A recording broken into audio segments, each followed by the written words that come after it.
Good morning students.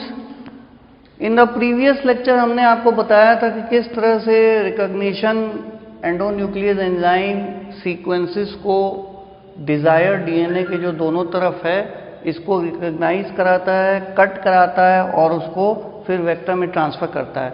दो बातें यहाँ पे ध्यान देने वाली ये हैं कि जो आपका डिजायर्ड डीएनए है उसके लेफ्ट हैंड साइड और right hand side restriction endonuclease enzymes को रिकॉग्नाइज कराने वाले साइट्स होने चाहिए, यानी कि पैलिंड्रोमिक सीक्वेंसेस जो हैं वो होने चाहिए और वो दोनों एक जैसे ही होने चाहिए ताकि एक ही रेस्ट्रिक्शन एंडोन्यूक्लियस एंजाइम इन दोनों को कट करा सके। ये जो आप ये देख रहे हैं साइड में, ये जो सिंगल डीएनए स्ट्रैंड बन रहा है, यानी कि कुछ ऐसा डीएनए ट्रांसफर होगा यूं करके, ऐसे करके यूं। ये सिंगल न्यूक्लियोटाइड है, ये देख रहे हैं यहाँ पे सिंगल न्यूक्लियो, यहाँ ठीक इसी तरह यहाँ भी क्या है, सिंगल न्यूक्लियोटाइड है, इस तरफ यही ट्रांसफर होगा पूरा का पूरा। तो ये जो सिंगल न्यूक्लियोटाइड स्ट्रैंड्स हैं दोनों तरफ, इनको हम यही स्टिकी एंड्स होते हैं। कहने का मतलब ये ऐसे सीक्वेंस होते हैं जो स्टिकी एंड्स क्रिएट करते हैं। अब इस पूरे डायग्राम को हम थोड़ा सा बड़ा बनाएंगे ताकि आपको इसको पूरा अच्छे से समझ में आए। ओके ना, देखिए ये आपका यहाँ हो गया, ये सपोज GATTC पे कट कराया था तो G यहाँ लग गया और AATTC इस तरफ खोला गया है सिर्फ वेक्टर को, ठीक है। फिर दूसरा जो है G यहाँ लग गया और AATTC यहाँ लग गया। जो बीच में जो जगह बची है, बीच में जो जगह बची है, इस पूरे डिजायर्ड डीएनए को अंदर इंसर्ट किया जा सकता है। अब देखिए कैसे करेंगे। AATTC यहाँ लिखा हुआ है, AATTC, तो यहाँ फिट हो जाएगा। पहले ही से T प्रेजेंट है, यानी कि complementary base pair already present है। यहाँ A आ जाएगा, A आ जाएगा, ये दोनों। फिर T आ जाएगा, यहाँ C आ जाएगा, तो यहाँ नीचे जो है G ऑलरेडी है, ये देखिए, ठीक है। अब देखिए इधर नीचे G ऑलरेडी प्रेजेंट है, AA, ये वाला AA जो AA है और TT है वो यहाँ आ जाएगा, AATT, और C यहाँ आ जाएगा। बाकी जितना डिजायर्ड डीएनए है वो यहाँ पे फिट हो जाएगा और इस तरह से ये पूरा वेक्टर जो है, पहले से सिर्फ क्या करना है, वेक्टर को ओपन करना है और डिजायर्ड डीएनए को उसमें इंसर्ट कर देना है। ये जो दूसरा जो डीएनए लगा है दूसरे ऑर्गेनिज्म का वेक्टर के अंदर, और वेक्टर का खुद का डीएनए भी है, इन दोनों डीएनए को बना के ही हम रिकॉम्बिनेंट डीएनए कहते हैं। ये याद रखने वाली बात है। उन दोनों को मिला के ही हम क्या कहते हैं, रिकॉम्बिनेंट डीएनए। और वेक्टर डीएनए और साथ में डिजायर्ड डीएनए जो उसमें आपने अटैच किया है मिल के बनाता है रिकॉम्बिनेंट डीएनए।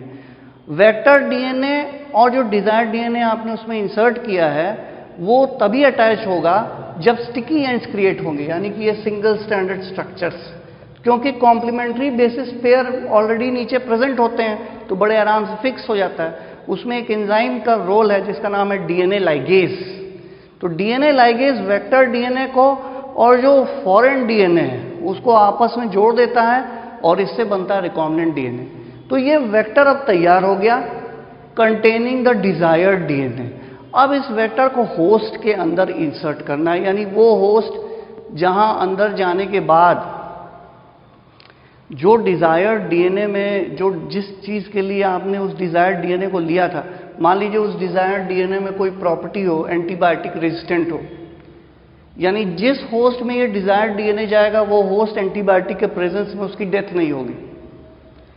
अगर इस डीएनए में और कोई प्रॉपर्टी होगी, कोई इंपॉर्टेंट प्रोटीन बना सकता है, कोई इंपॉर्टेंट एंजाइम बना सकता है, तो ये जो वेक्टर के अंदर जब इंसर्ट होगा, वेक्टर को हम फिर किसी बैक्टीरिया के अंदर भेजेंगे, यानी कि होस्ट ऑर्गेनिज्म के अंदर, तो उस बैक्टीरिया, वो जो बैक्टीरिया होगा वो पर्टिकुलरली वो उस तरह का प्रोटीन बना पाएगा। अगर मान लीजिए कि जो डिजायर्ड डीएनए है उसमें एंटीबायोटिक रेजिस्टेंट जीन है, उसको आपने पहले वेक्टर में ट्रांसफर किया और उस वेक्टर को फिर आप किसी होस्ट ऑर्गेनिज्म में ट्रांसफर कर रहे हैं। Let the host organism be E coli, Escherichia coli, उसमें आपने ट्रांसफर कर दिया। और एंटीबायोटिक रेजिस्टेंट किसके लिए है?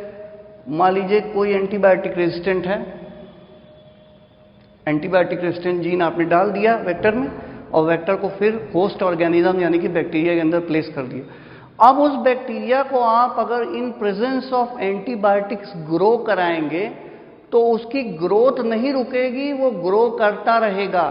वजह यह है कि उसमें एंटीबायोटिक रेजिस्टेंट जीन ट्रांसफर हो गई है। और ट्रांसफर कैसे हुई है? आप डायरेक्ट ट्रांसफर नहीं कर सकते किसी बैक्टीरिया में डिजायर्ड डीएनए। आपको किसकी हेल्प लेनी होगी? वेक्टर डीएनए की। क्यों लेनी होगी? क्योंकि अगर आप डिजायर्ड डीएनए को डायरेक्ट किसी बैक्टीरिया के अंदर ट्रांसफर कराने की कोशिश करेंगे तो मोस्ट प्रोबेबली वो डिजायर्ड डीएनए की डेथ हो जाएगी। वजह यह है, बैक्टीरिया के अंदर जो जीनोम होता है उसके साथ वो जाके इंटीग्रेट यानी कि उसके साथ जाके अटैच नहीं कर पाएगा। और एक ऐसा डीएनए जो बैक्टीरिया के डीएनए के साथ अटैच नहीं कर पाता, उसकी सेल्फ लाइफ बहुत कम समय के लिए होती है। वो डिग्रेड हो जाता है, नष्ट हो जाता है, डाइजेस्ट हो जाता है, खत्म हो जाता है, यानी उसका कोई यूज नहीं रहता। लेकिन अगर आप वेक्टर के अंदर इंसर्ट करा के पूरे वेक्टर को ट्रांसफर करा रहे हैं, यानी कि it contains the vector DNA also, along with that it contains the desired DNA sequences also, तब जाके, क्योंकि वेक्टर में ओरिजिन ऑफ रेप्लिकेशन होता है, ये खुद अपने आप को रेप्लिकेट कर सकता है, अपने कॉपी नंबर बढ़ा सकता है, 1 से 2 वेक्टर बन सकता है, 2 से 4 बन सकता है।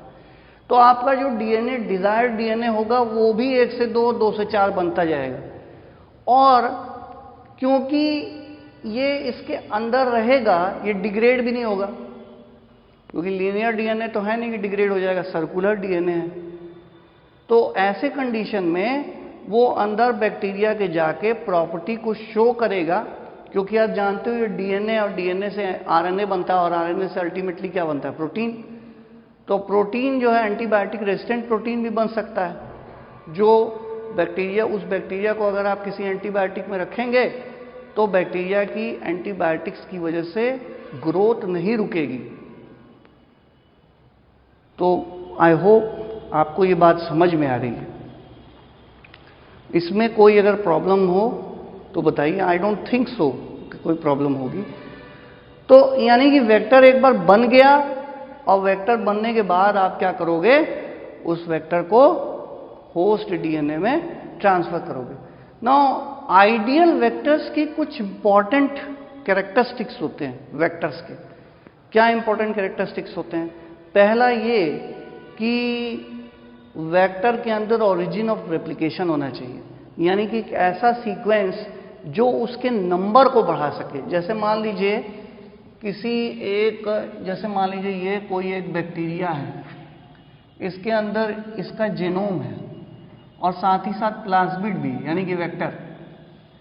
अगर इसमें ओरिजिन ऑफ रेप्लिकेशन होगा, ओरिजिन ऑफ रेप्लिकेशन एक सीक्वेंस होता है, अगर वो होगा तो ये अपना कॉपी नंबर बढ़ा सकता है, 1 से 2 बन सकता है। और अगर इसमें डिजायर्ड डीएनए होगा तो डिजायर्ड डीएनए भी देखिए मल्टीप्लाई हो गया। आप मेरी बात समझ रहे हैं? तो डिजायर्ड डीएनए का भी नंबर क्या होता जाएगा? वेक्टर, जैसे जैसे वेक्टर का नंबर बढ़ेगा डिजायर्ड डीएनए का भी नंबर बढ़ता चला जाएगा। तो ये एक इंपॉर्टेंट बात है जो आपको मालूम होनी चाहिए। वेक्टर्स के और भी कुछ क्वालिटीज होती हैं, वो हम लोग आगे के लेक्चर्स में डिस्कस करेंगे। आई होप आपको मेरी बात समझ में आई है। Thank you and have a nice day.